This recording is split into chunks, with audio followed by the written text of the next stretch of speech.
There have been 48 meetings of the UN Security Council dealing with Israel's war on Gaza since last October, and dozens of pleas from Palestine's UN envoy to stop the bloodshed.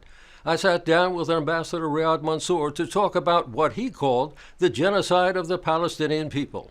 I'm Frank Ucciardo, and you're watching TRT World One-on-One. Ambassador Riyad Mansour, thank you for joining us here on TRT World. Thank you for having me.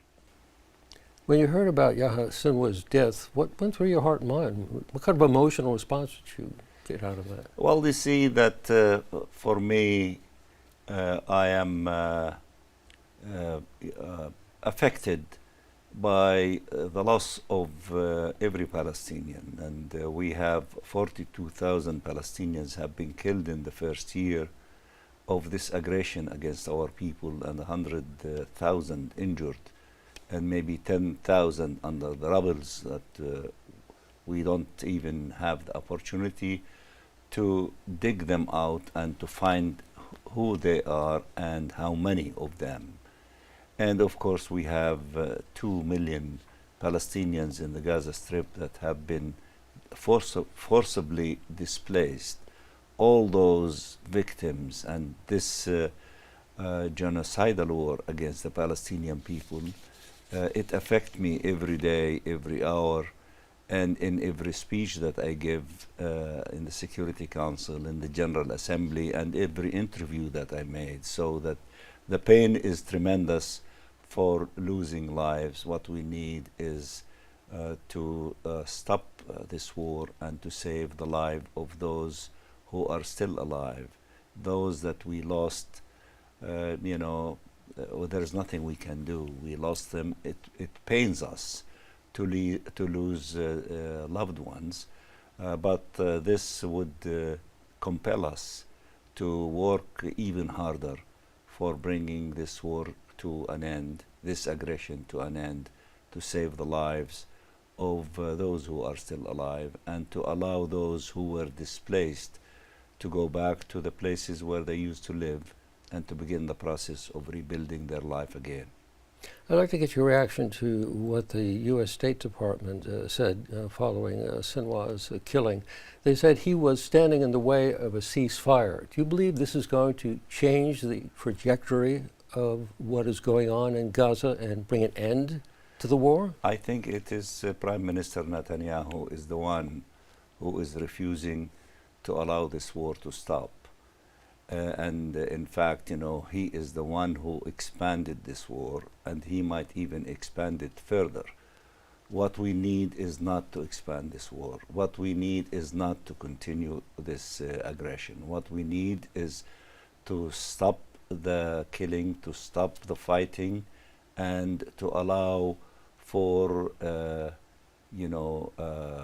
quiet moments for people to search for their loved ones, and to begin the process of healing, which will be a long process, and to begin the process of rebuilding Gaza, because Gaza is an integral part of the state of Palestine, and it is precious to us, and we need to rebuild it, and for people to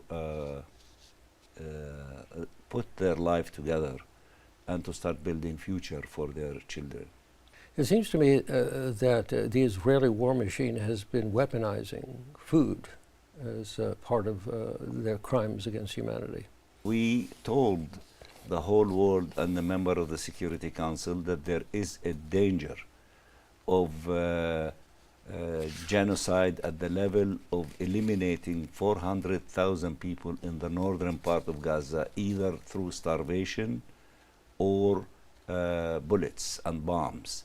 And that is contained in what is now been leaked as the plan of the generals, Israeli generals, in which they proposed to seal the north of Gaza completely, to convert it into a military zone, and everything in it is a military target. They tried to evacuate the 400,000 people during the course of last week. Only 150 responded. The rest almost the entire 400,000. They said, we tried this before. We moved to other places, and there is no safe place in Gaza.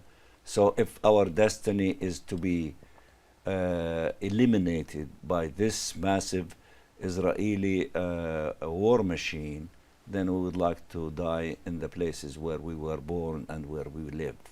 So we emphasized the need for us in the Security Council to prevent this crime, this genocide from taking place, which would take the crime that were committed against us during the first year of this aggression would be too small in comparison to what would be the size of the crime if the plan of the generals to fully implemented. Then we will be talking about the possibility of hundreds of thousands being massacred and killed.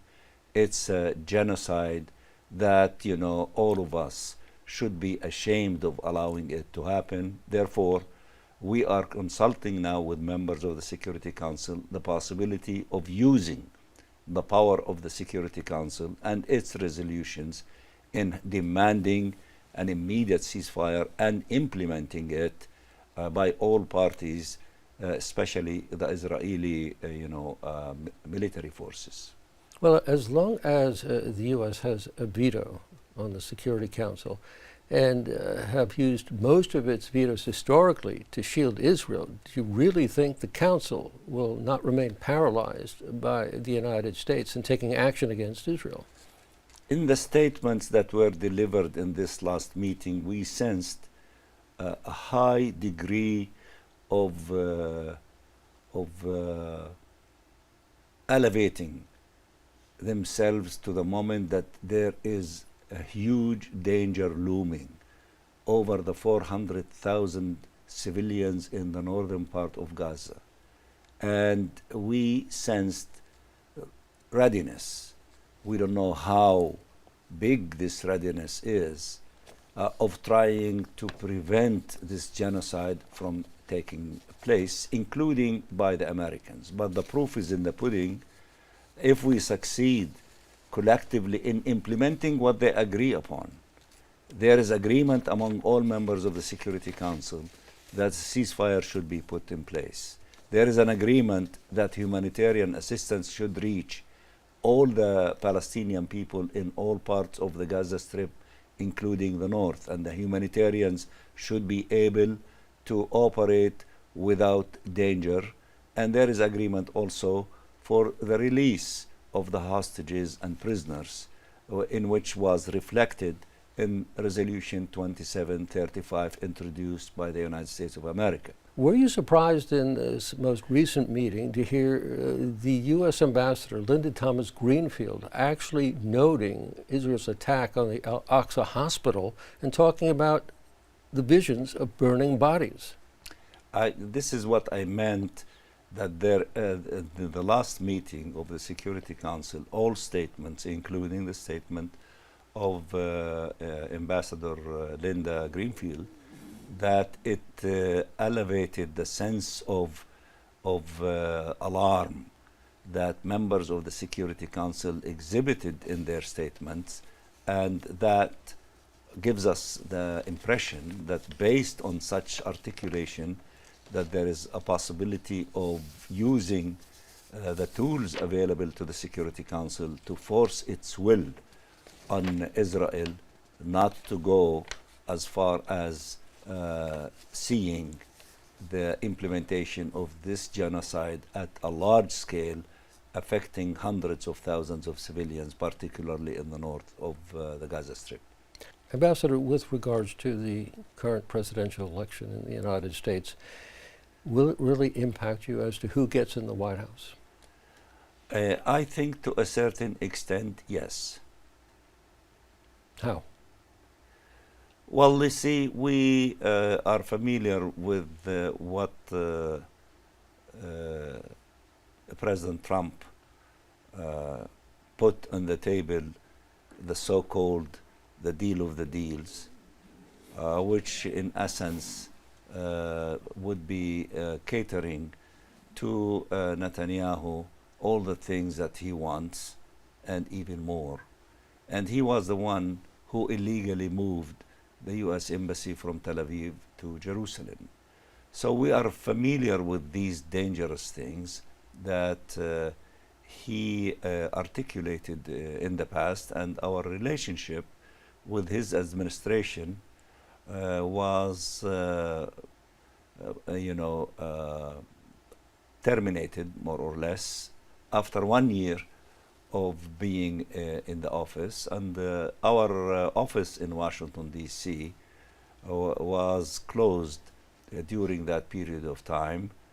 And, many pieces of legislations were put in place in Congress during his time to even, to make it more difficult for us to attain our national rights, including our right to self-determination. And President Biden promised many things during the campaign regarding Palestine, including reopening the consulate in East Jerusalem, which caters to the Palestinian people. And he promised other things. A number of these things were, implemented, and others were not implemented. Now, Kamala Harris doesn't have all the history that President Biden has in his portfolio with regard to the question of Palestine and how committed he is to Zionism. So we hope that a younger generation of Democrats, fresh blood if you wish, not carrying all these baggage of their history, to be able to look at the situation in a different way, and hopefully to participate with everyone in opening windows and doors for a political horizon that would lead to the consensus in which all of us agreed to, the two-state solution. The problem is not reiterating the call for two-state solution. The problem is not opening the door for beginning the implementation of this lofty goal, and that requires the end of the occupation and allowing the Palestinian people to attain their inalienable rights, including the right to self-determination, to statehood, independence of their state with East Jerusalem as its capital, and the right of the refugees. Thank you for joining us here on TRT World. Thank you for having me.